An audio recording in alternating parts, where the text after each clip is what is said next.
He was a welding apprentice, singing on the job while the sparks flew. His co-workers hear him singing and encouraged him to go to the studio. However, when he went to the studio, both Cox and Dodd and Duke turned him away. He persisted and went to Leslie Kong on Orange Street. This was where his magic began. Derek Morgan heard him sing and encouraged Kong to sign him immediately. Derek Morgan was a top singer in Leslie Kong's studio at the time. After he took off and started recording for Leslie Kong, he changed his name to Desmond Dekker.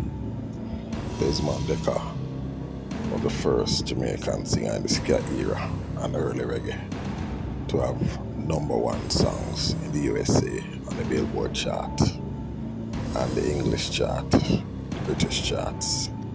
Desmond Dekker ruled the roast these times. He was the king of it all in this era. Jimmy Cliff came to Kong's studio and recorded Wonderful World and got his break here as well. But Desmond Dekker was the king of the heap. One of the co-workers who encouraged Desmond Dekker to go to the studio was a young teammate, Bob Marley. Desmond Dekker was to return this favor and take Bob Marley to Leslie Kong's studio. However, at the time, it was Desmond Dekker who ruled the heap. He controlled the narrative. He was the king of the heap in the ska blue beat era. He had memorable hits. His name was rising. He was going straight to the stratosphere. However, fate would have it. Leslie Kong had a heart attack and died. His mentor, his manager, the man who was steering him places. Leslie Kong would take music that Jimmy Cliff wrote and have Desmond Dekker sing them. He rated Desmond Dekker over all his other stablemates.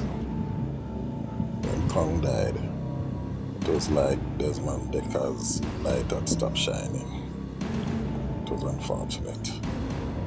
But Desmond Dekker was the original king. Long before the term was even active. He was the king of ska and the king of blue beat. Both Cox and Dodd and Duke made a big error and they turned him away. Desmond Dekker, a true icon, a perseverer, the man who introduced great kings to the genre.